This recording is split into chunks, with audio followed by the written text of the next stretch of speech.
Good afternoon, everybody. Ladies and gentlemen, thank you for joining us for this talk today, organized by the MAI Political Economy Research Cluster as part of their quarterly talks. My name is Abdullah Baabood. I'm a visiting professor currently here at the Middle East Institute. And it gives me a great pleasure to welcome you and to welcome our speaker, who's someone we've known each other for a long time now. And Dr. Courtney Freer is a specialist in the Middle East and Gulf politics. Particularly, she has spent a lot of time living there and did her PhD on the Muslim Brotherhood and actually published at the University of Oxford, and actually published her thesis on this book called Rentier Islamism, The Influence of Muslim Brotherhood in the Gulf Monarchies.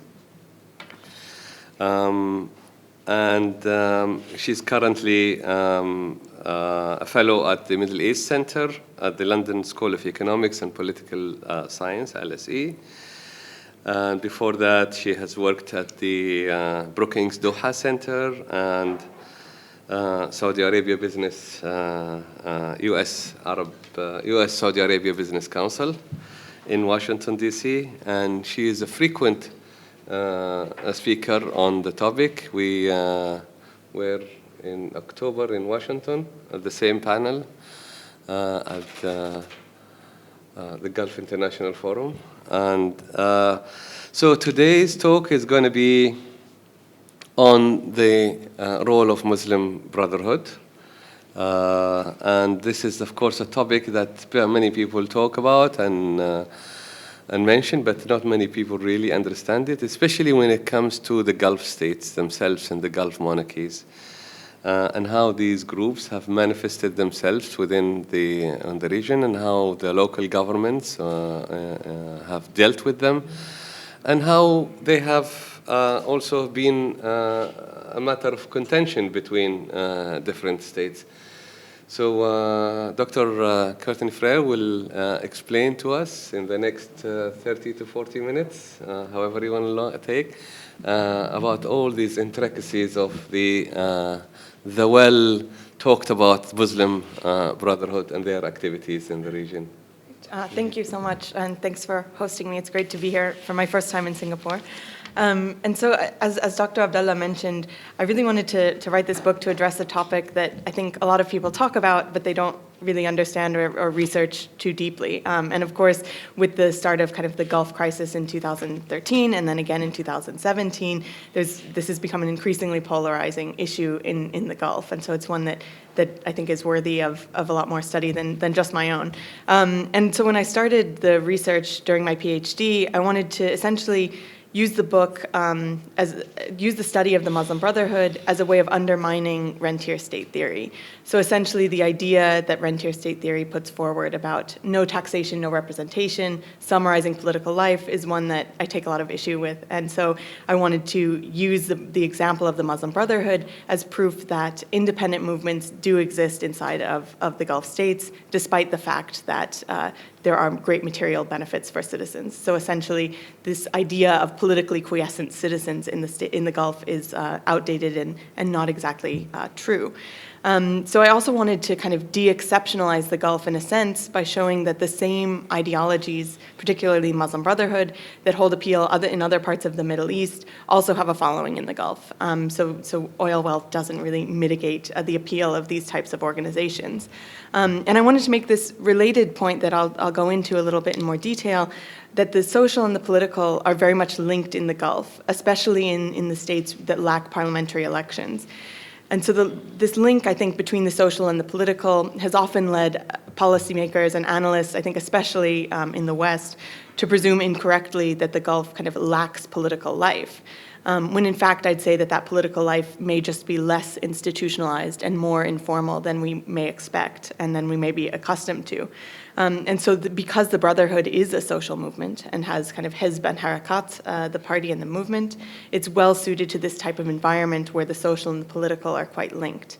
And so in terms of which countries I covered in the book specifically, and we can talk about others, of course, in Q&A, and I'll mention them briefly as well, I looked at what I call kind of the super rentier states of Kuwait, Qatar, and the UAE. So these are the states that are the wealthiest, provide the most handsome benefits for citizens, and so by the logic of rentier state theory, would be the least likely to host any type of independent movement, Islamist or otherwise. But nonetheless, all three have hosted Muslim Brotherhood affiliates at some time or another in their history. They're also similar in that they have Sunni and expatriate majorities, and I don't think they've really gotten as much scholarly attention in terms of their domestic politics as some of the other states of the Gulf. Stéphane Lacroix's work on the Saudi Islamists, on the Sahwa movement in particular, has been excellent in terms of uncovering what's happened in Saudi, but we haven't had, I guess, similar treatment of these other smaller states. So I'd say that just as kind of rentier state theory falls short when it comes to political life in the Gulf, the literature on political Islam doesn't help us out too much when it comes to the Gulf either. There's a lot more focus on the poorer, more democratic states of kind of Egypt and Jordan, and not much focus on what happens with these movements in other types of states. And so I wanted to bring together essentially these two strands of literature for the first time to highlight the involvement of Gulf citizens specifically in Brotherhood movements. And so a lot of people have asked me and why I used rentier state theory in the book, because pretty much everyone who studies the Gulf hates it and criticizes it. And I think that there are a couple of reasons that I've come up with. I mean, one is that it comes up a lot in the region. People talk about we're wealthy states, and this has consequences politically, socially, obviously economically. Also, it's kind of the predominant theoretical framework that we have in Gulf studies. So it's kind of hard to ignore it completely. Ultimately, I also think that I couldn't ignore it just because I think that Brotherhood movements in the Gulf are fundamentally different from Brotherhood movements elsewhere in the region due to the fact that they're in these rentier environments. And basically, there are three main functions that kind of define Brotherhood movements elsewhere in the region that are either completely irrelevant or less relevant when it comes to the Gulf context. So kind of the first and most obvious one is that the Brotherhood isn't needed to provide social welfare in the Gulf in the same way as it is in a place like Egypt or Jordan. Of course, they can and have supplemented people's provisions from the state in certain areas inside of the Gulf, but they don't create parallel institutions, and in fact are kind of unable to create those same parallel institutions that they have in other parts of the Middle East.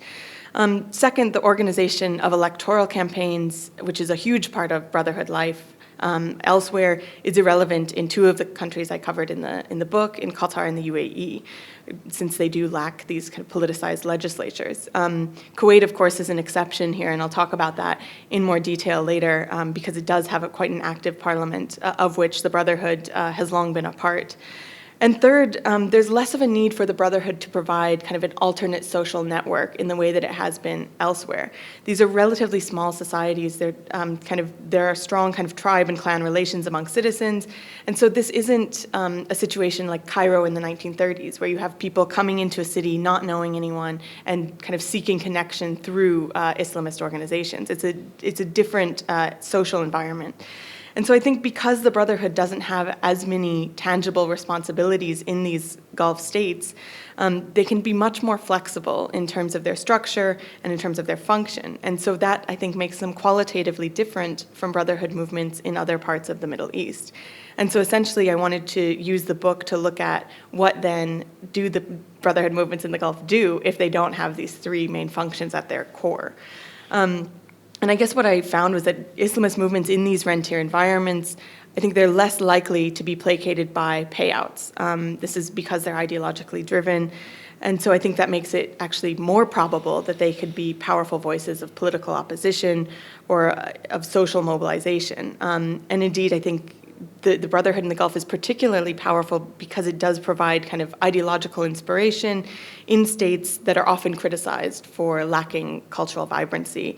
Also, I think in these states, which are expat majority, modernization has been accompanied by a considerable degree of secularization and westernization. And so in that type of an environment, Islamism can be a powerful form of nationalism, really, and a means of preserving local identity and local values. And so in that sense, can be appealing to large numbers. Despite this kind of base similarity across these states, and the super rentier states in particular, which have a lot of demographic and social and political similarities, they still look very different. So in Kuwait, the Brotherhood, as I mentioned, is an institutionalized and accepted part of the political system, which has at its center a very active and vocal parliament. In Qatar, though, the Brotherhood has only really ever played an informal social role, has never had a political branch, and dissolved itself at the end of the 90s. And in the UAE, there's no longer any formal Brotherhood organization since 2012. Yet the organization had kind of different functions across different emirates that I'll get into a little bit later. And I think it's also interesting when we look at how the extent to which the Brotherhood has polarized the Gulf states. It's striking to think that the Brotherhood movements there actually began quite similarly. So in the 1950s, many members, especially of the Egyptian Brotherhood, moved to the Gulf to staff nascent education, judicial systems, ministries of Al-Qaf, things of that nature, and were welcomed as such. They were seen as a bulwark against Arab nationalism. So in the beginning, the Brotherhood was pretty much welcomed with open arms throughout the Gulf. And so since that time, of course, we've seen a huge change where we have a lot of statements against the Brotherhood made by Saudi Arabia and the UAE in particular, and accusations that Qatar supports the group. So I think the fact that there's been so much change over the decades demonstrates the degree to which these groups have become localized, and also the extent to which different governments consider the Brotherhood threatening in a political way or potentially in a social way. And of course, the rise of Islamist opposition movements throughout the Middle East during the Arab Spring led everyone, I guess, to focus keenly on the Muslim Brotherhood as a potential source of opposition, and the Gulf was no exception to this. And so I think that really the reason for such a focus in the Brotherhood in the Gulf isn't just that it is a regional power, but also due to their involvement in domestic politics and political life. And the persistent presence of the Brotherhood throughout these Gulf states, I think, is something that governments have reacted very differently to, and has led them to have a very distinct strategies in terms of how to engage with or crack down upon different Islamist movements. And again, I think this does demonstrate the extent to which these groups are both localized and seen as potential threats to power. And so I think that really what we've seen is that the more the Brotherhood is considered to collude with secular opposition movements, especially in places that lack parliamentary elections, the more it's seen as potentially politically problematic, and hence the crackdown, I think, in Saudi Arabia and the UAE, whereas in a place like Kuwait or in Bahrain, where there is an outlet for political participation of the Brotherhood, they're seen as less politically threatening or less of a dangerous challenge, I guess.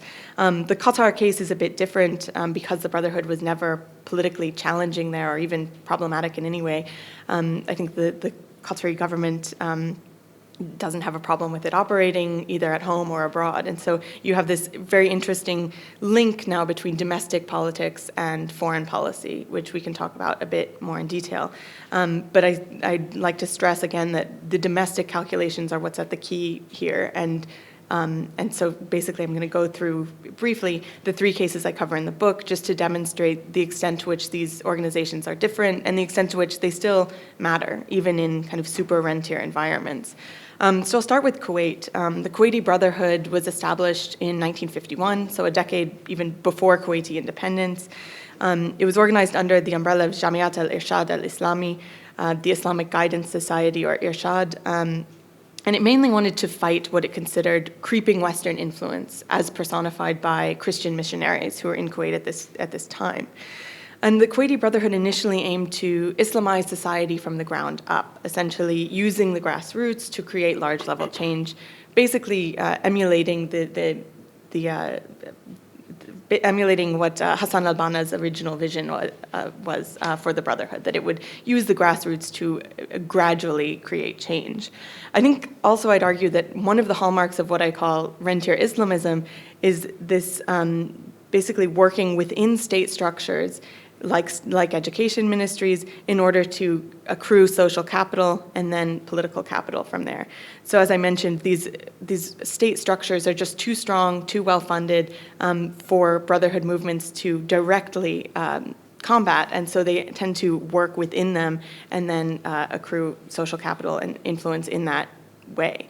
And in Kuwait, I think we see most clearly this social capital converted into political capital and over time into political pragmatism. So during the 1960s, Brotherhood members from abroad, as well as the indigenous group, as elsewhere in the Gulf, were seen as a welcome bulwark against Arab nationalism, which kind of dominated Kuwaiti politics at the time. In 1961, in Kuwaiti independence, the Brotherhood rebranded itself as Jamiat al-Islah al-Ijtimai, the Social Reform Society, or Islah, which is still the social arm of the organization today. And its goals were largely the same as the previous organization. But there were more mentions of political life, like the need to Islamize legislation, and so there's hints that it would become increasingly politicized as an organization.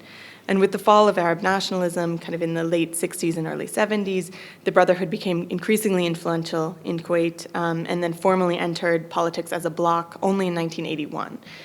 So throughout the 80s, we see the Kuwaiti Brotherhood in parliament focusing on social policies that they thought would Islamize society. And they did have some success with the passage of a law, for instance, that limited Kuwaiti nationality to Muslims, banning the consumption of alcohol in embassies. It had previously been banned throughout the country, as well as successfully ousting an education minister whom the Brotherhood considered too secular. So very much this focus on, I guess, Islamist social policies. So when Parliament was dissolved in 1986 and had still not been restored in 1988, the Brotherhood for the first time joined a cross-ideological movement, the constitutional movement, and this essentially agitated for the return of parliamentary life. It was ongoing, these kind of meetings of this group were ongoing when Saddam Hussein invaded Kuwait in August of 1990. And over the course of the occupation, the Kuwaiti Brotherhood, I think, took on a role that we see Brotherhood movements elsewhere in the region taking on, providing services. They were a big part of the resistance movement, and they were quite influential. So the occupation was an interesting point for the Brotherhood because it demonstrated their ability to provide tangibly for people, but also it led to a break with the mother Egyptian organization. And this is the only one that of the Brotherhoods in the Gulf that has had this formal split from the mother group, though there have been tensions with other branches and the Egyptian organization. So while the Egyptian organization had condemned the invasion, they also criticized the non-Arab resolution of it through a US-led coalition, and so this led the Kuwaiti Brotherhood to separate itself from the Egyptian group. I think that allowed the Brotherhood a lot more freedom in Kuwait to take on an increasingly nationalistic and local agenda. And so in the lead up to the 1992 elections, the Kuwaiti Brotherhood created a political arm, Harakat al-Dusturiya al-Islamiyya, the Islamic Constitutional Movement, which I refer to as the ICM, but it's often referred to as Hadas, so it's Arabic acronym as well. And I think so while that is the political arm, we have Islah remaining as the social arm of the organization. And I think the ICM has a lot of power now to take on politically pragmatic aims and also to increasingly work with non-Islamist movements, in particular towards kind of political goals of political reform. So throughout the 90s, we see the ICM increasingly working alongside non-Islamist blocs, and so becoming somewhat pragmatic, but these coalitions were always short-lived because the Brotherhood would always come back to this stress on social issues. So insisting on things like gender segregation in schools, they tried to create a state authority to direct the public to do good and refrain from evil, things which non-Islamist blocs considered to distract from the main political and foreign policy issues of the day. And so I would say that the Brotherhood only became kind of more politically pragmatic over time in 2006. So I think this is a change in the Brotherhood's strategy in Kuwait. And at this time, the Brotherhood became aligned with a group, with a movement, I guess, called Nabih al-Khamsa, the We Want 5 movement, which agitated for a decrease in the number of electoral districts from 25 to 5. And this was thought to reduce opportunities for gerrymandering and essentially help opposition movements get into parliament. It was a successful movement, And since that time, I think we see more and more cooperation between the ICM and non-Islamist organizations, particularly on issues related to corruption, which is a huge issue in Kuwait. I was just in Kuwait actually a few weeks ago, and there was this anti-corruption protest. The Brotherhood didn't formally participate, but there were people from kind of across the political spectrum talking about this, the problem with corruption. And after the recent dissolution of the cabinet, the ICM has put out a statement talking about the need for transparency, the need for the new cabinet to be committed to anti-corruption. So this is a rallying cry for kind of everyone across the political spectrum in Kuwait. And as we saw over the course of 2011, the largest protests in Kuwaiti history took place around this issue of corruption. We also see the ICM not only uniting with the opposition on issues of corruption, but also even joining an electoral boycott for 4 years, so from 2012 until November of 2016. And this was due to the fact that the emir had changed the voting law in a way that they thought was disadvantageous to opposition movements. So the Brotherhood did return to Parliament in November 2016. It only has 3 out of 50 seats now, so it's not hugely powerful.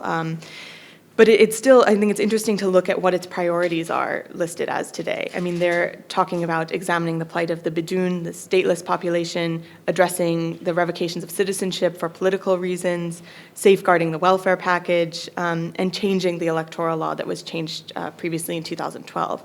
So this is a huge change from their previous agenda, which focused on social policies. And so it's also a very Kuwaiti, very localized agenda. It's one that appeals to voters, to constituents, rather than necessarily to kind of Islamists across the region. And so I think that kind of undermines this idea that this is a transnational movement. It's become very localized inside of Kuwait. So now I'll move to Qatar, which is a very different example, though it started very similarly. A lot of, again, members of the Egyptian Brotherhood had arrived in Qatar to staff the nascent education sector.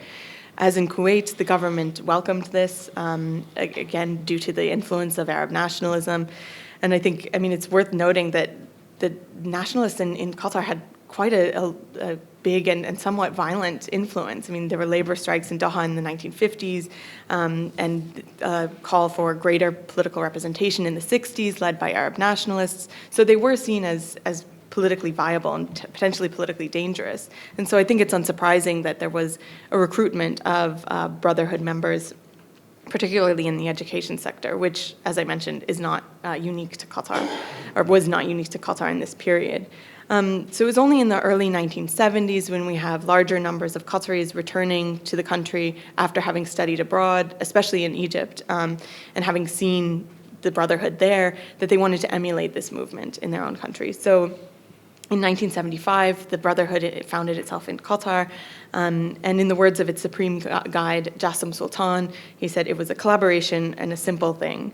And so when I asked him for the founding statement of the organization, he said, you know, it was on a single sheet of paper and that it had been lost, which I think is a testament, which I do believe him about that. Some people were skeptical of this, but I think it really was quite an informal movement, even from the beginning, even at its height. The group never had a political arm. It was essentially, I think, a social club more than anything else.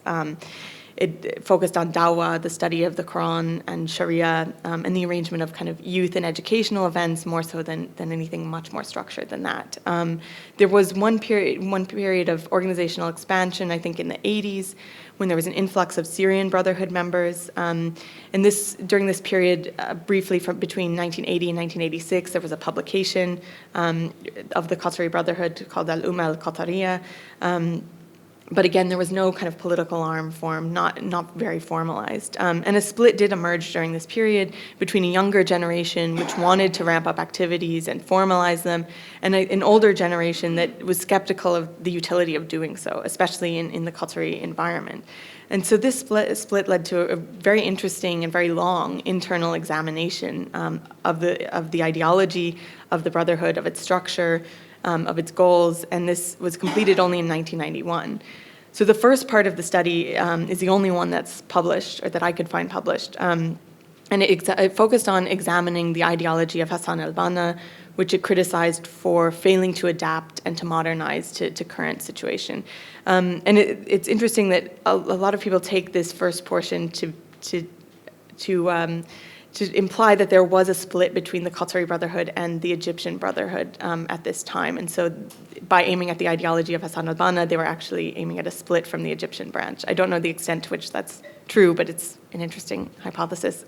So the second portion of the report, which is very unhelpfully unpublished, talked about the Brotherhood in Qatar specifically, and concluded that the Brotherhood in Qatar had been frozen by dogma, lost direction, and failed to adapt. And so there was this conclusion that really the Qatari Brotherhood was of no benefit to Qatari society, and this led to a vote in 1999 for the organization to dissolve itself. And that process, about which very little is known, was completed in 2003. A lot of people have asked me whether I think this was due to government pressure, and I really don't think that would be the case. There was never really any historic tension between the government and the Brotherhood. There could have been some fears about crackdown, however. In the mid-1990s, we saw moves against Brotherhood affiliates in Oman, Saudi Arabia against the Sahwa, and in the UAE, and so there could have been some concern that this could happen in Qatar. But I think ultimately the Brotherhood members felt that there was nothing really to be gained from having an organizational structure, since they could continue doing most of their activities without it, and without potentially raising any type of suspicion from the government or from anyone else. And so today the Qatari Brotherhood, I guess, exists only on a very small level in terms of kind of intimate Quranic recitation circles. But I will say I think it's really difficult, especially in the Qatari case, to understand how much popular support there is for something like the Brotherhood. I think, first of all, there's a problem of labeling.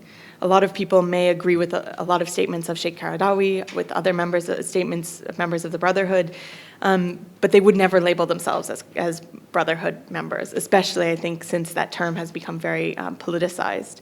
And so a lot of times they would call themselves, conservative Muslims or Wahhabis rather than members of the Brotherhood. So it's really difficult to know where support for Brotherhood-esque policies ends and where membership to kind of a more formal Brotherhood begins.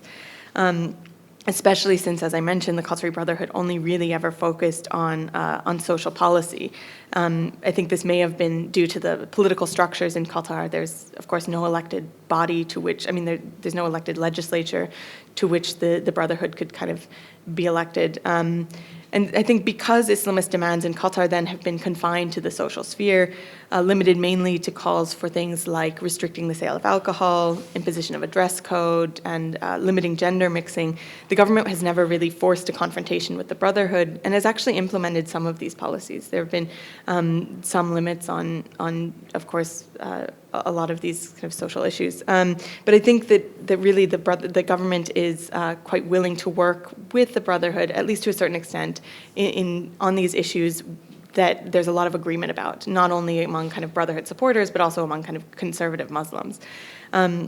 And so I think this attitude at home that the Brotherhood is not problematic politically and is still like a social force that appeals to certain segments of the population has informed its foreign policy. And so we see Qatar being willing to work with Islamist partners throughout the Middle East, somewhat problematically for some of the rest of the neighbors there. And further, I think, due to the prevalence of kind of conservative Islam inside of Qatar, these calls for social reform that have been demanded by the Brotherhood elsewhere may just be the reflection of the concerns of the Qatari population. And so when people talk about Qatar being, I believe I saw it somewhere called a mini Ikhwanistan, in fact, this could just be very much a problem with labeling.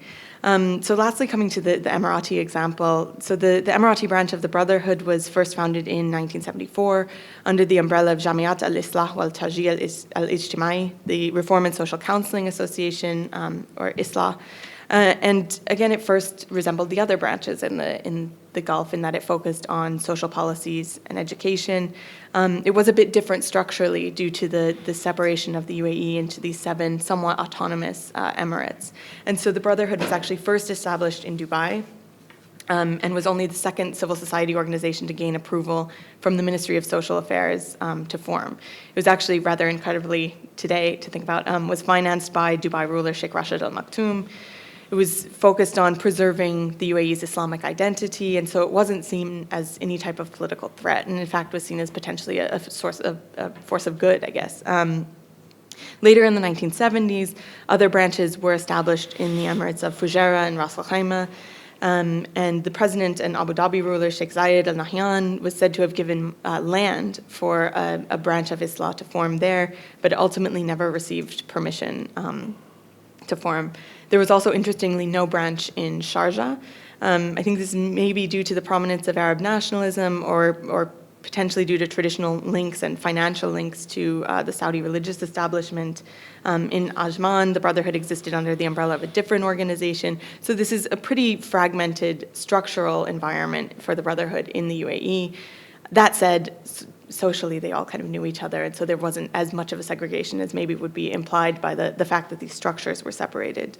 And so the Brotherhood in the Emirates was involved in social and cultural activities. It also published a magazine of the same name, whose articles tended to focus on the benefits of Islamic education, censorship of Western materials, restricting the sale of alcohol, stopping the general encroachment of Western culture.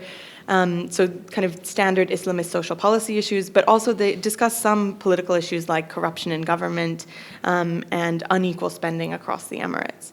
So throughout the 1970s and 80s, members of Islah actually enjoyed ministerial positions, especially in education, justice, and awqaf. And in fact, the education ministry was under the control of a member of Islah well into the 1980s. So the change in policy towards the Brotherhood is relatively recent there, which I think is worth noting. And I think also it's worth noting that Islah did kind of develop a political reform agenda alongside this social program, pressing for more representative government, and in particular for more equal distribution of wealth across the Emirates, as I mentioned. And I think this is partly due to its popularity in the poorer northern Emirates. The Ras Al Khaimah branch was seen as kind of the most powerful branch in the UAE, and of course Ras Al Khaimah is one of the more marginalized, poorer Emirates in the country. And I think that there was some concern in the government that the Brotherhood could come to be an institutionalized political force inside of the UAE. And so in the mid-1990s, we see the first move against the Brotherhood. In 1994, Egyptian President Hosni Mubarak had claimed that Islah's charity arm had funded Egyptian Islamic Jihad. I haven't seen evidence either to support or to decline this. Nonetheless, this led to the Emirati government to move against the organization. The government dissolved Islah's Emirate-level boards of directors and placed them under the supervision of the Ministry of Social Affairs. The government also banned Brotherhood members from holding public office. And so this is kind of the first time we see a targeted move against the Brotherhood and concern about its funding policies abroad. The second crackdown involving hundreds of arrests occurred following the 9/11 attack, as the Emirati government, I think, was very eager to prove itself harsh on any type of potentially extremist ideology. I think we also see the beginnings here of this conflation in the mind of Emirati policymakers between Brotherhood, the Muslim Brotherhood, and extremist violent jihadi groups. And I think that conflation has driven a lot of policy making in the Emirates since that time. And so we see kind of essentially the end of the Brotherhood. I mean, during this period between 2011 and 2012, the Brotherhood was hurt by kind of the arrests and the previous crackdown in the mid-90s, and so still continued some activities, mostly social. And then in 2011, some members of Islah, alongside secular reformers, drafted a petition basically urging political reform, particularly greater representation within the Federal National Council, which is the only elected body in the UAE. Despite the fact that the Brotherhood was by no means driving this petition movement, by the end of 2012, 94 members of Islah had been imprisoned. They were arrested as security threats, with the government claiming that members had admitted that the organization had an armed wing and intended to overthrow the government to reestablish a caliphate, which is a claim not substantiated by any of its publications or statements or in any conversations I've had with members. But still, this happened at the end of 2012, and by November of 2014, the UAE had dubbed Islah and the Muslim Brotherhood, along with kind of a host of other NGOs, a terrorist organization. And Saudi Arabia earlier in 2014 had done the same. And I think that this new policy, this move against the Brotherhood, and we can talk about this a bit more in detail, has a lot to do with the leadership of Sheikh Mohammed bin Zayed of Abu Dhabi. As he's accrued more and more power nationally, I think his feelings about the Brotherhood have been implemented into policy more and more. I was reading a story recently that he had tutors from the Muslim Brotherhood as a child whom he really disliked, and so this kind of has driven to a certain extent this suspicion of and crackdown upon any type of kind of Islamist movement inside of the UAE. So I think it's worth noting that a lot of these policies come about not in an institutionalized way, but in a kind of a personalistic way as well.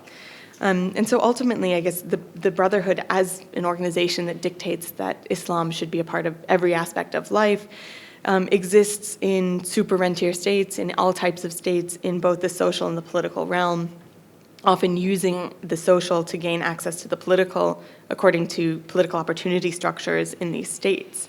The movement in all three countries, as I mentioned, began with the goal of Islamizing society in the face of foreign and particularly Western encroachment. And since their establishment, the groups have evolved in different ways and have become increasingly localized, as I mentioned. We have the Kuwaiti Brotherhood, which is has come to privilege electoral success ahead of this initial social agenda that drove its creation in the 50s. The Qatari Brotherhood, on the other hand, has favored the ideological and social elements of the movement over the political. It's worth noting, though, that even what appears to be social power in terms of the Qatari Brotherhood is hardly politically neutral, particularly in a state that has few institutionalized means for political participation.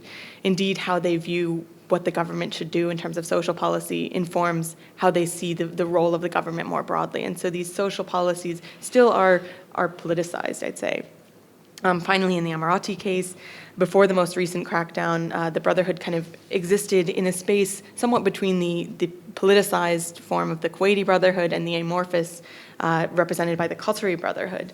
And so while some members advocated for social reforms, others did start to voice concerns about political freedoms more broadly, thereby leading to this kind of restriction from the regime. And I think there was a fear that, especially after the Arab Spring, the Emirati Brotherhood could evolve to look more like the Kuwaiti version, essentially could become more institutionalized and developing a political platform alongside kind of the broader social vision. So Rentier Islamism, I guess, as I see it, is a domestic political arrangement in which Muslim Brotherhood movements tend to exercise political capital through informal means, despite the presence of hydrocarbon wealth. So ideological affinity contributes to their social capital and then allows them to have a political influence in this way as well. And again, as I mentioned, these are very much linked in under-institutionalized political systems. And so I think this demonstrates the ability of Brotherhood movements really to be quite flexible. Indeed, the fact that the Brotherhood survives in some of the world's wealthiest rentier states, as well as in states undergoing civil conflict, in poorer states, in democratic states, in all types of environments, demonstrates the flexibility of the organization and its ability to adapt to suit different political environments. And I think because of that flexibility, we're likely to see the Brotherhood remain part of political discourse and certainly part of social discourse in the Gulf for many years to come. And so that's why I think a lot of this difference, this polarized opinion about the Brotherhood in the Gulf may be difficult to resolve. And I guess I'll leave it there. Thank you very much.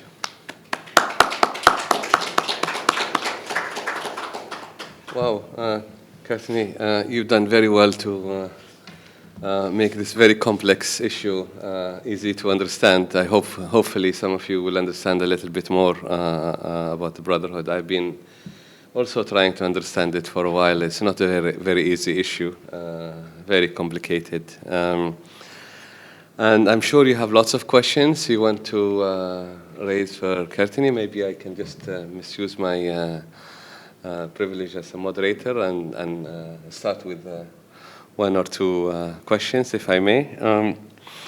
You mentioned that there was a split between the transnational movement and the local organization, especially after the Iraqi invasion of Kuwait. And many people actually talk about this and say that there has been a real split. But to what extent that split is real? Or is it just an anger that arose at that time, or is it fundamentally different? Is there no linkages between the two? Do they not get their main ideas and ideology from the main movement itself? Yeah, no, it's a good question. It's a hard question, and I think that just because there was this structural split doesn't mean that there aren't still social connections and ideological connections, and I think that's where a lot of this confusion about the Brotherhood comes. So, for instance, when the Trump administration talks about banning the Brotherhood or listing it as a foreign terrorist organization, you think, well, there's not one Brotherhood. So I guess it's separated from the mother organization in that sense, in the sense that there are no longer these institutionalized meetings of the entire Brotherhood. But that said, there are still very much social links and very much this idea that they're all linked to the same ideology. So, I mean, if you go to Istanbul, you can meet with Brotherhood members from kind of all over the region. There are social links. They share literature, they share ideas, but it's not as organized or as systematic as I think it has been in the past, or as some people think it is. If that makes sense. Thank you. Another, if you like, related question is, and you mentioned in your talk as well that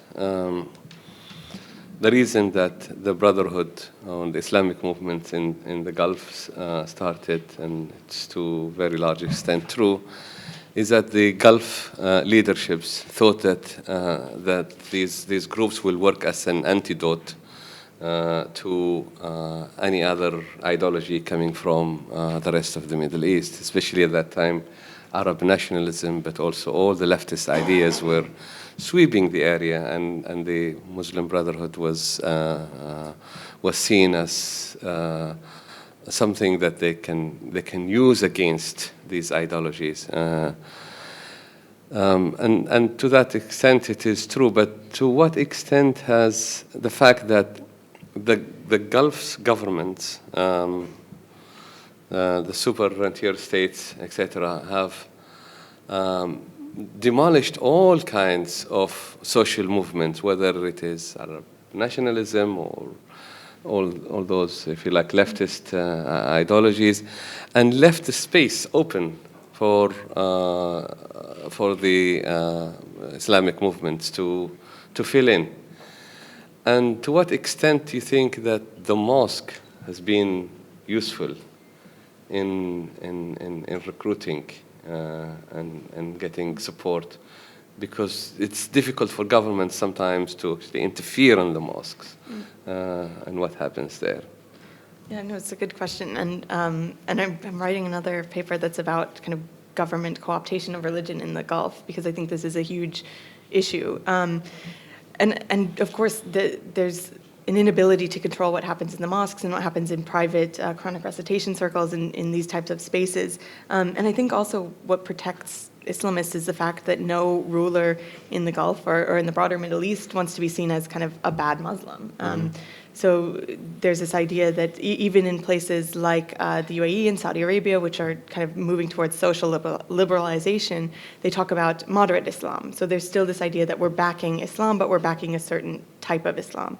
And so I think that this is quite helpful for the Brotherhood. No one wants to be the person who cracks down on religion, who restricts people from having religious freedom, from going to mosques. And so I think that helps an enormous amount, that in places where organizations that are solely political, so leftist organizations that don't have the plausible deniability of being kind of social, they lack the freedom that I think Islamist movements do have. And I think it was Greg Goss wrote somewhere that the two kind of avenues for political mobilization and social mobilization in the Gulf that are most powerful are the tribe and Islam. And that's because the state can't really interfere in this kind of social and religious realm. Thank you. I'm sure you have lots of other questions that you want to raise from the audience.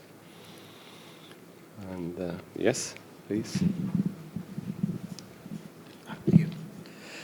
You mentioned the flexibility these Muslim Brotherhood movements have. I'm curious, over time, as who is moving more between like the Muslim Brotherhood and then like the governments? Because you mentioned the Kuwaiti movement emphasizing the political side more than the social side. I wonder, like, is the narrative is like the Muslim Brotherhood is like fundamentally at odds with like a monarchy or like a unitary state like that. But like, is one like who's going to move more? Do you think in the future? Are other movements going to become more like Kuwait and try to follow that model, or are the governments going to move to the Muslim Brotherhood, or is the Muslim Brotherhood going to move more toward their respective governments? Now, obviously, there's going to be local context within each one. No, it's an interesting question. I mean, I think one example that's really, I think again it depends on local context, but I see them moving more towards political survival, I guess, whatever that means. So, like for instance, in Bahrain, the Muslim Brotherhood is actually pretty closely allied with the ruling family. I mean, a member of Al Khalifa led the Muslim Brotherhood in Bahrain up until I think 2013, which is a bit awkward given that Bahrain is allied with Saudi Arabia and the UAE.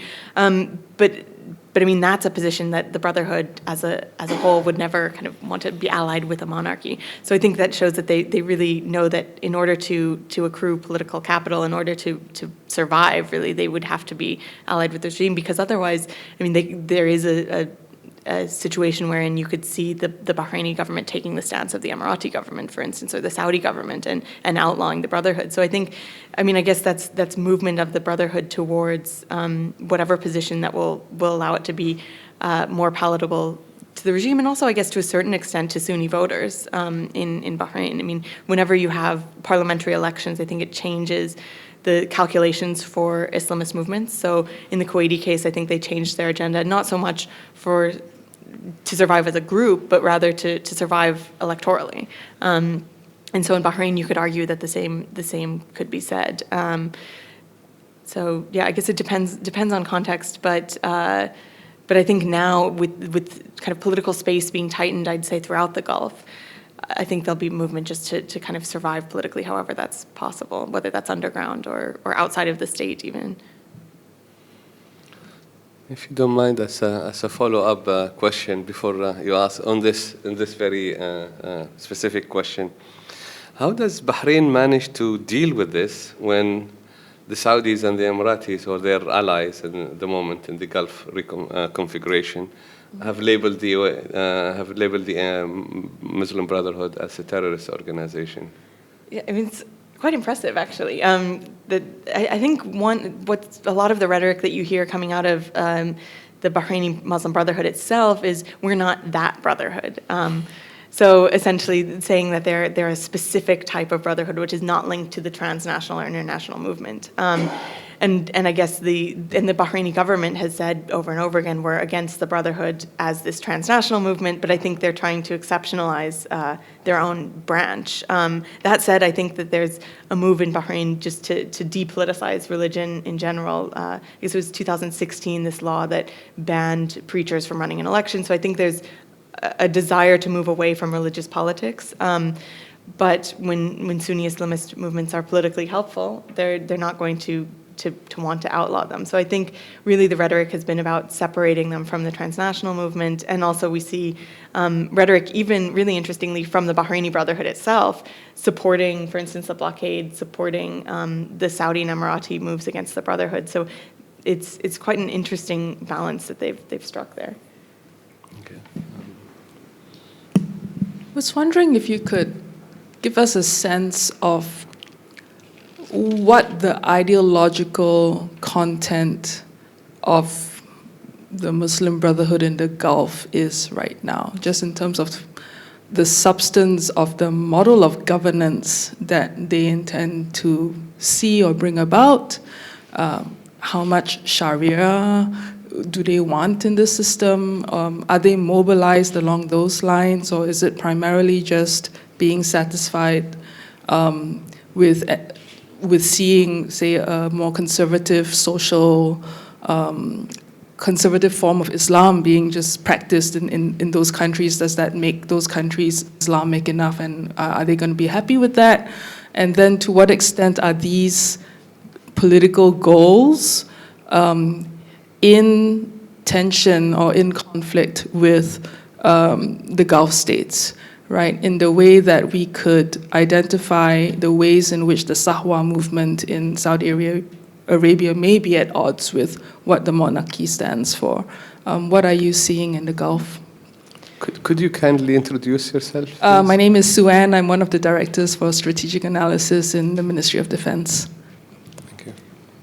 So what's difficult is that, when you say Muslim Brotherhood, and then you try to draw down deep or try to figure out what is meant by the ideology, it's really difficult because, it's meant to be this one fixed ideology, and yet it's kind of twisted around in all kinds of different contexts. So for instance, in the Kuwaiti case, there's an idea that the Brotherhood there have moved away too much from the original kind of goals of Islamizing society, things like changing Article 2 of the Constitution to make Sharia the rather than a legitimate source of of legislation. I mean, this was kind of their main a main rallying point for them when they were created, and now it's not among their kind of agenda. So what is consistent then? That's what's really difficult to say. And I think actually in the Kuwaiti case, the increasing politicization of the Brotherhood there has left a space for Salafi movements to form. And so I think in Kuwait there are 4 or 5 different Salafi groups, independent Salafis running for parliament more and more,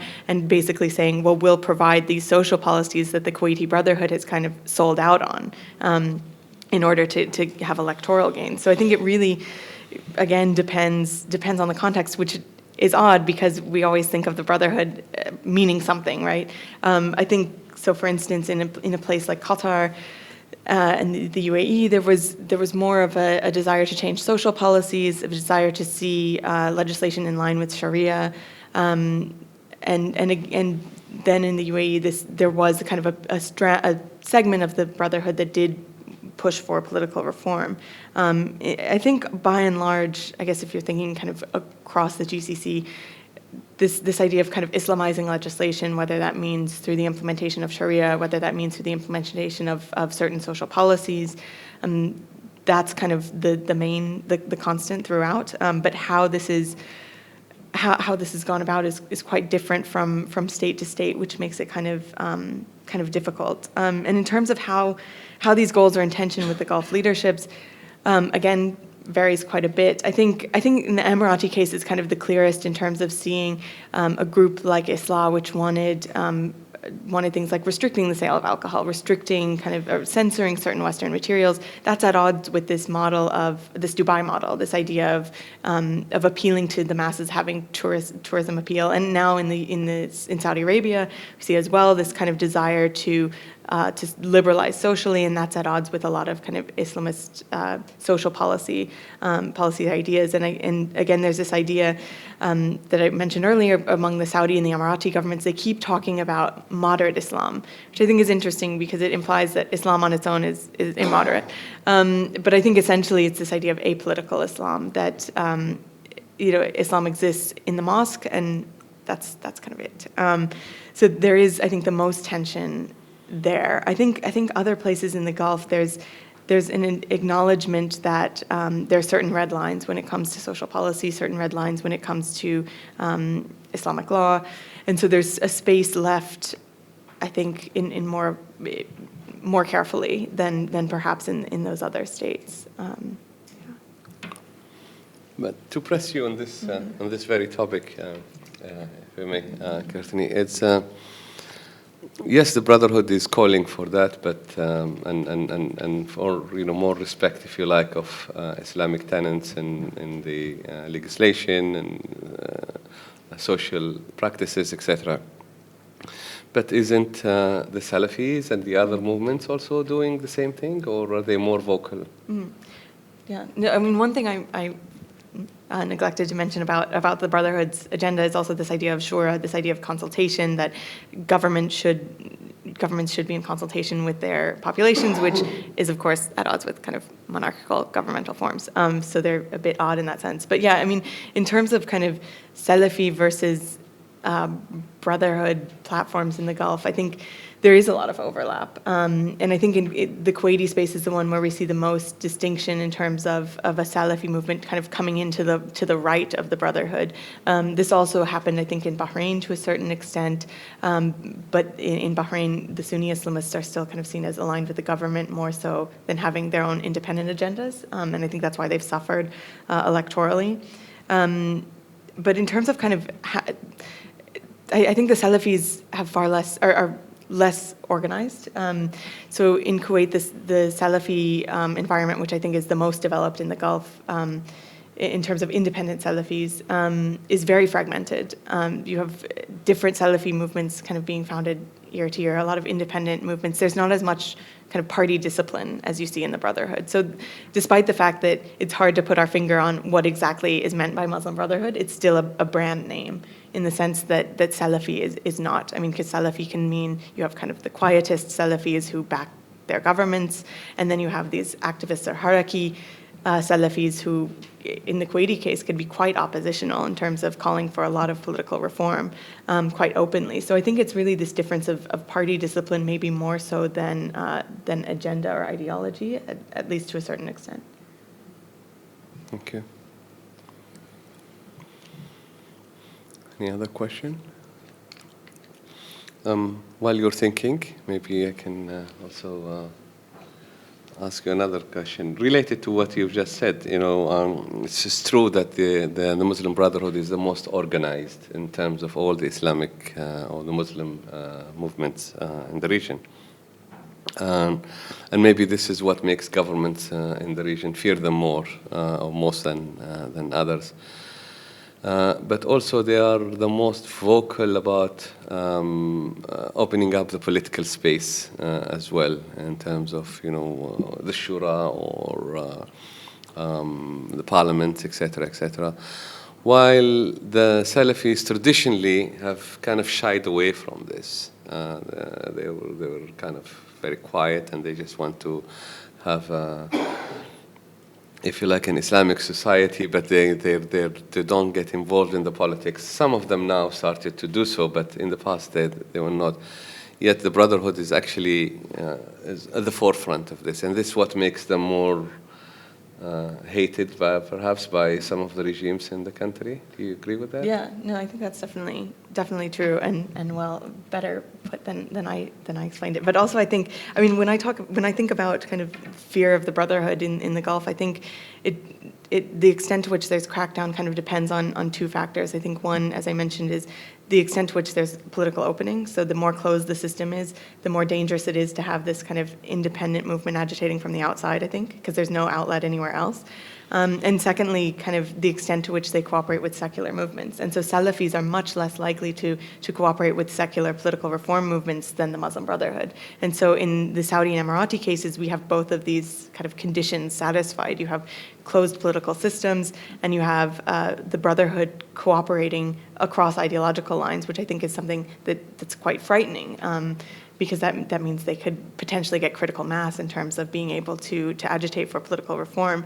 And this is something that Salafis are far less willing to do. I mean, Salafi groups would never kind of, we see, would never align with Shia groups, with a lot of the leftist organizations. And so I think the political pragmatism, as well as the organization of the Brotherhood and its support for political reform, are quite kind of scary to a lot of governments or to some governments in the Gulf. Please. I wanted to pick up on one thing, as you mentioned in another answer. You mentioned like the resistance to the Dubai model and like the move toward, I guess, more moderate Islam. I guess like, and this might be a little bit of a broader question, but how would you assess like the success of those efforts? Because like you mentioned, like the reforms and the loosening up in Saudi Arabia has got a lot of attention recently. I mean, is that a front where they can expect some success, or is that Overton window just going the one way? I mean, it's really difficult to know, I guess, and I'd be curious to hear your thoughts on this as well, Dr. Abdallah. But I guess, I mean, in terms of like the success of this Dubai model and things like Vision 2030, the opening up, I mean, people always look to social media which is obviously manipulated as well. So it's kind of, it becomes even harder to know what people think. I think there's certainly some grassroots support for opening up. I think you hear this especially from kind of the younger generations in Saudi and the UAE. Saudi in particular, there's this kind of pride that their country is kind of catching up in a sense. In terms of kind of having social events, and also on just more broadly, there is more to do. So I think this is seen as somewhat popular, but I guess the question then is how many people are being alienated by this, and that's kind of impossible to know, because you do have in throughout the Gulf very large youth populations. And so if the youth are kind of moving increasingly towards this acceptance of this kind of more secular model, then they could be perfectly successful. But I'm not really, it's really difficult to know kind of how popular these kind of moves are versus kind of how much they alienate other segments of the population. Because again, I mean, if you look at the UAE, most support for the Brotherhood came from kind of the more marginalized areas. And so these were not, I mean, the Brotherhood of Ras Al Khaimah is in no way going to be able to challenge the government of Abu Dhabi. So if kind of resistance to these efforts comes from these more marginalized segments of society, then there's not much that could be done in terms of stopping them or in terms of even kind of adjusting them, I think. But I don't know what you would say.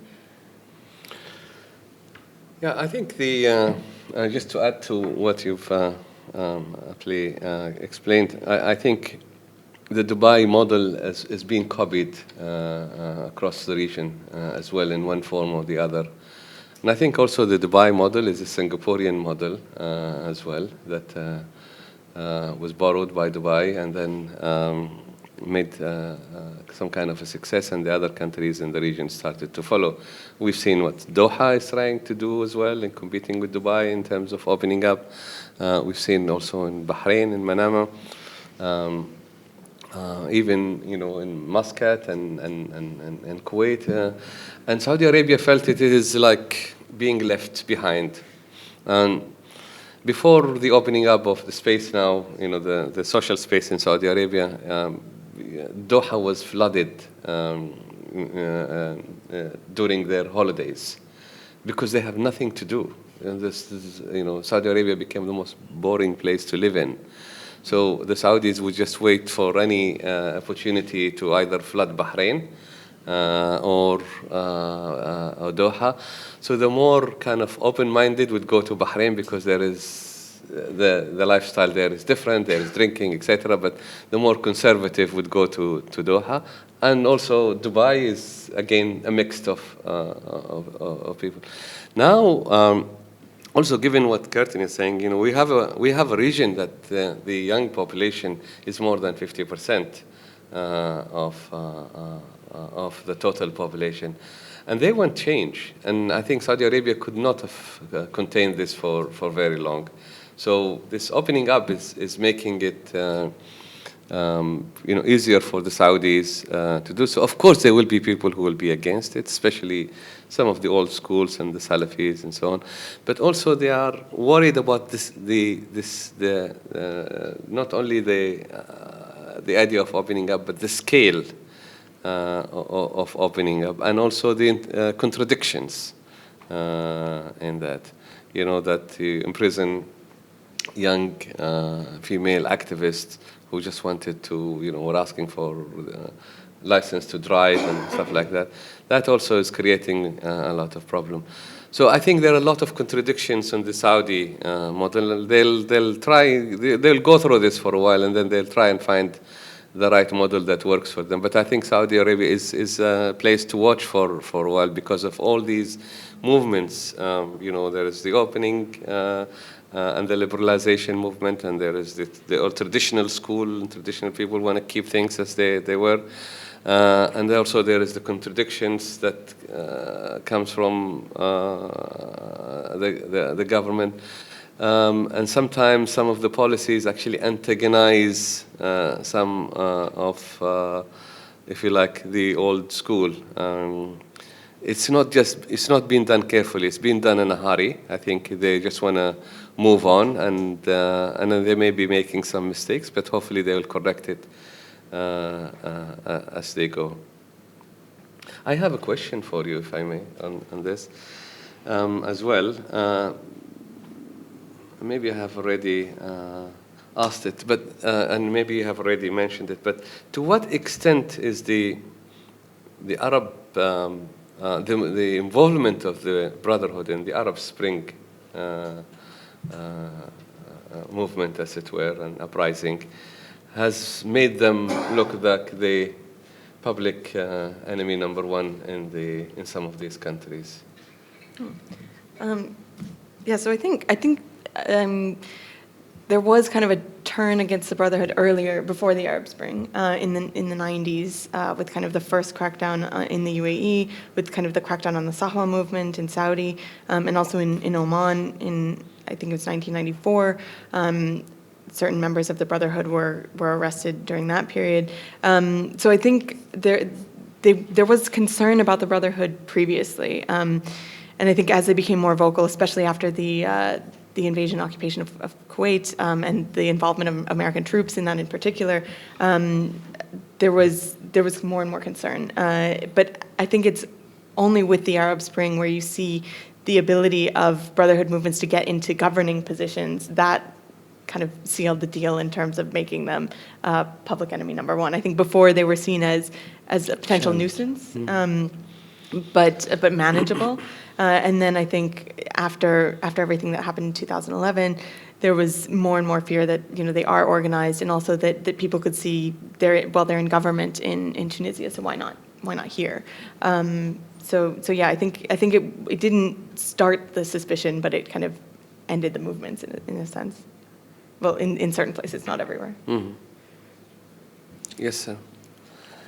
My name is Roslan from the Ministry of Home Affairs. Could you speak about the use of the Brotherhood, the Gulf states' use of the Brotherhood as an instrument of their foreign policy? Perhaps Qatar, I don't know. Yeah, so I guess there's a lot of questions about this, about Qatar's relationship with Islamists, especially in terms of foreign policy. What I've been surprised at when I've talked to people in Qatar about this is the extent to which a lot of this support for Islamist groups was made based on personal ties, or was kind of an ad hoc decision more so than this policy. I think there's a sense that there's this very organized policy of supporting Islamist movements throughout the region, and I don't think it's that organized. I don't think it's that organized. I think in the Egyptian case, that's a bit different. I think Qatar was seeing itself as supporting the will of the people, whereas Saudi Arabia and the UAE were seen as kind of leading this counter-revolution.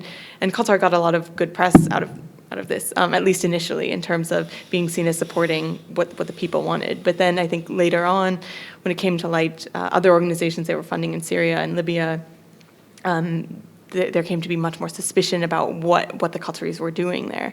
And I think really this was largely based on personal connections. So for instance, in Libya, the Salabi brothers, who, by the way, had kind of broken with the Brotherhood, so weren't even kind of technically Brotherhood, received some Qatari funding, and I think this is largely because they had lived in Qatar for a while. So there was this idea, we know these people, we've interacted with them, and so we can trust them, more so than let's create a caliphate, which is kind of the narrative that was spun around a lot of this, I think, especially in Syria. So I think this was not so much a well thought out kind of policy or ideological policy, but it was more one focused on personal connections. And again, I think there is this idea in Qatar that the Brotherhood isn't really that dangerous. It's a potential partner rather than a potential foe. And so I think they saw the utility also of partnering, at least to a certain extent, not partnering, but I guess giving into some Islamist calls for certain social policies. I think they saw the utility of that rather than of cracking down on them, and figured that it's easier to work potentially with them rather than make another enemy. And so I think that kind of informed their foreign policy abroad and made them kind of seen as separate from the Saudis. I think a lot of it had to do with, especially under Sheikh Hamad, this idea of not being seen as kind of the little brother of Saudi Arabia anymore, because there was this kind of legacy of subservience, I think even well into Sheikh Khalifa's reign. And so I think to the extent that it was a systematic policy, I think it was really differentiating itself from Saudi Arabia. Yes, please. All right. And then, Qatar is going to introduce elections next year, right? And do you see any prospects of that in the longer term opening up political space for the Muslim Brotherhood? And what might those implications be? Because Qatar is also kind of trying to emulate the Dubai model, and it's highly dependent on an expat population to make the country work. So do you think that there could be some issues in the longer term with the introduction of elections in Qatar? Yeah, certainly. I mean, I think a lot of it depends on how these elections are organized. So how electoral districts are drawn, whether they're drawn along tribal lines, how many districts there are, also whether they allow political blocks, because now, they're not allowed, so everyone would run as independents, so that would kind of stymie the ability of any organizational or any one organization to gain any power. So I think it really depends on how these are done. And I've been asking in Qatar, what's the plan? And I haven't heard anything. I don't know what your intel is, Dr. Abdullah, but I know, when you look at I've done some analysis of the Central Municipal Council elections, so kind of apolitical elections, and I think it's interesting to see that a lot of people say they vote along tribal lines, so for family members, for people they know, again, it's this idea of trust, and also this very small citizen population, so you're bound to kind of know the person who's running in your district. So I think personal ties come into play there. But even then, in the CMC and also in the FNC, the UAE's only elected body, you see still kind of this preference for certain social policies that are pretty conservative and kind of go against this idea of a Dubai model. So I know the CMC in Qatar has asked for things like more female taxi drivers, for more family days in malls and in parks, so kind of this more segregation, I guess, on a gender level, but also kind of from expats. So there are, I think it's seen as, it could be a force for kind of more conservative social policies potentially, and I think that could be because a lot of tribal members are elected, so it's kind of a more conservative segment of the population. But in terms of kind of the openings up for the Brotherhood, it really depends on what the rules are, which nobody seems to know yet. So, and I think there are also very few Qatari Brotherhood as well. They're not many. I invited Jassim Sultan once to speak to our students who actually initiated the movement in Qatar. And he was very critical of the Brotherhood. And I was, we were quite surprised. And he's the person who initiated the whole idea, and then he abandoned it. And he was very critical of there. And he said we made a big mistake, at the time. And we realized that we made a mistake, and basically we changed our mind. And anyway, there were not many followers. The indigenous Qatari population, of course, is very small, but the followers of the Brotherhood are very, very tiny. And they're more Wahhabis, Salafis, than they're actually a Brotherhood. Not to say that there are people who believe in that, but they're not necessarily. I don't think the Brotherhood is going to be a force to reckon with within the Qatar political. There are, of course, a lot of expatriates Brotherhood who live in Qatar, but they're not going to vote. They're not allowed to vote. Hi, my name is Hazik. I'm from RSIS. So my question is, with little to no political space for the Brotherhood in the Gulf, are some of these informal networks or groups or independent members maybe seeking for political survival elsewhere, maybe in Muslim minority countries, Horn of Africa, places where they are maybe expatriates and they could be, seeking to further the ideas somewhere else. Yeah. Yeah, interesting question. The short answer is I'm not sure, but I think, in terms of the country that has most members kind of leaving, it would be Saudi Arabia, right? Because there has been the most kind of severe crackdown, not just on the Brotherhood, but kind of any independent political movements or activists. So I think there may be an effort to kind of do what Ennahda did, kind of reorganize somewhere abroad, try to agitate from abroad. But I think that's also quite difficult. because even then, I think the arms of the state are quite long, as we've seen. So I don't know. I mean, I know that there's kind of a group of Emirati members of the Brotherhood in London. They still meet and still talk, but there's not an idea of kind of planning to do anything. It's more honestly on the level of helping people who are in prison back home, rather than kind of trying to forge some kind of political future. But I don't know.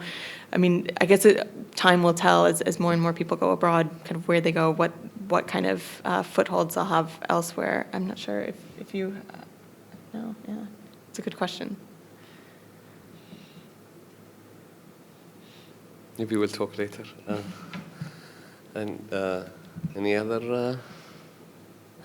James, you've been quiet. This is your area, man.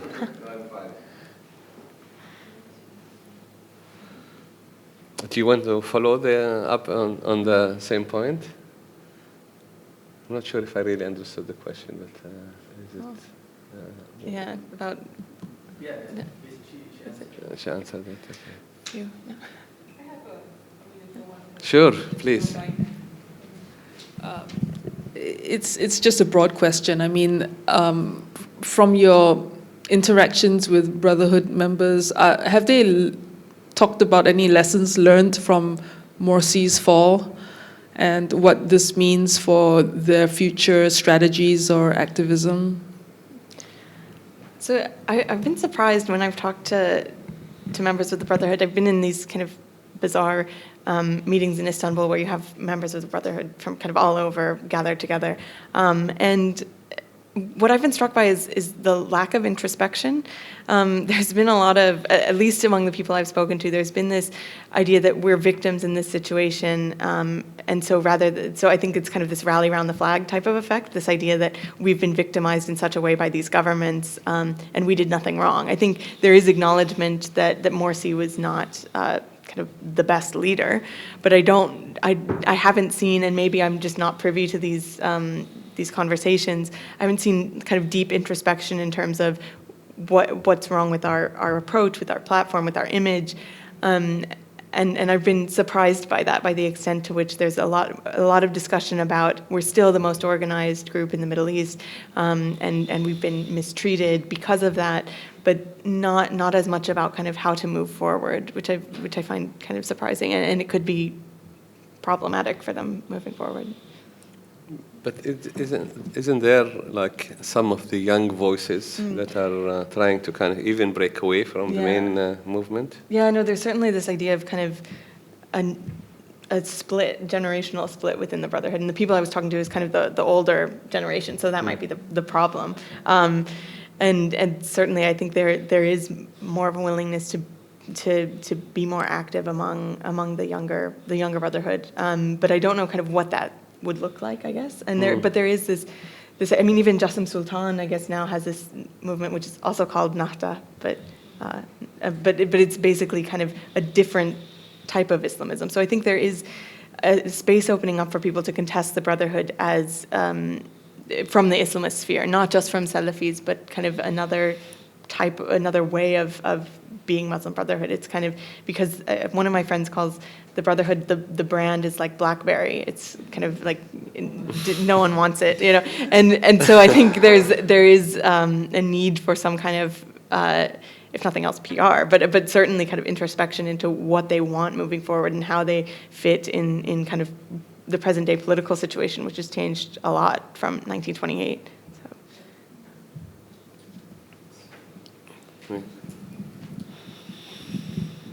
The Brotherhood recently had, I think, a formal meeting in Istanbul.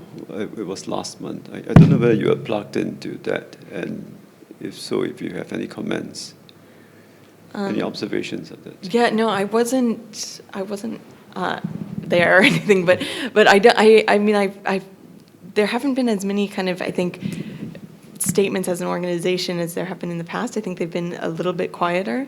But that said, since I wasn't at the meeting, and I didn't hear much actually from the meeting, I'm not entirely sure. I'm not sure if you heard more. But yeah, I think it's been a bit quieter. I think they have problems within the organization as well, and we may be seeing some splits. And I also, I mean, maybe related to this, I'll ask you again, ask Courtney another question. Is they seem to be very adept at managing businesses and finance, and some of them have, because of the crackdown and so on them, they've moved away from the politics and they're controlling big businesses, big banks, financial companies. What kind of a future are we going to see with them being, control of the economy? Mm-hmm. This is basically, I come from Oman, for people who don't know, and Oman made this big mistake. They arrested a number of them in mid-90s, 94 or so. And then they released them. Some of them were government employees. And they refused them to come back to work in the government. And they gave them public companies. So now they control most of, the finance, big businesses, etc. And that is basically what they could have wished, they couldn't even have wished for that. And that's going to give them power in the future. Maybe not necessarily now, but I think in the future. And I think this is a big mistake that they have made. What do you think? It's definitely relevant. I mean, you hear this a lot in Kuwait as well, that the Brotherhood had a lot of power in Kuwait Finance House, and also a lot of ways that they've gotten followers, not necessarily through ideology, but what you hear a lot from non-Brotherhood Kuwaitis is, well, they offer jobs. And so, in a place, I mean, think about Saudi Arabia in particular, where there's pretty high unemployment, youth unemployment. If Islamist-owned companies are offering jobs, people are going to take them, and then that could spur people to then follow them. I mean, I think it's definitely something that there needs to be a lot more work done on this, I think, in particular, because there's a lot of rumors about the Brotherhood owns this and that. I know, and I mean, I know more in about the specifics in Oman and Kuwait, but I don't know the extent to which they kind of have financial control elsewhere. I think in Bahrain, they have a pretty good financial position as well. But yeah, I mean, this is certainly a lever for getting more followers, kind of using that economic calculation. And they also seem to have links between themselves. So a Brotherhood businessman in Oman will get funding from counterpart in Kuwait, etc., etc. And so they're really moving on to control most of the businesses, which basically could change the whole picture, especially with young people looking for jobs, and they're offering them this. It could be something to watch. But on another hand, you have a region and you have people there who want to have a share in politics, however that may be. And if you do not allow that public space, and you do not, and you've destroyed all kinds of other movements, you've left only one group, and that is the religious people, because they are difficult to kind of touch in a way, and they have some kind of sanctity. And you've got the schools, you got the mosques, you got the khutbahs, and the madrasas and everything. You allow them that space, you cannot control it, and therefore you are only going to see Islamic movement groups, but no other kind of liberal movement, at least in some countries. Yeah, well, and I think also, if you have control over the education sector, you control over curriculum. That knock-on effects of that last generations. It's not just kind of between the years of the years in which an education minister was a member of the Brotherhood. It lasts far beyond that, and so there is that influence through education that I think is still pretty prevalent. I think there's been a lot of reforms in Qatar and the UAE. I'm not sure, I don't know as well the other countries. I know there's a lot of complaint in Kuwait about curriculum still being too kind of Islamic leaning, and that does have social and political consequences for sure. Yeah, the Minister of Education in the UAE was Brotherhood. Then he started his own university. Yeah. from Ajman. I'm sure there are lots of other questions. Do you anybody want to ask the last one? Because I think time we have to wrap up. Is that correct, Kevin? Yeah. Before Kevin switch the lights off, anybody has any kind of burning question? No. Well, Courtney, thank you very much. This has been really illuminating. It's very interesting, and please join me in thanking Courtney. Thank you. And welcome to Singapore and to MEI.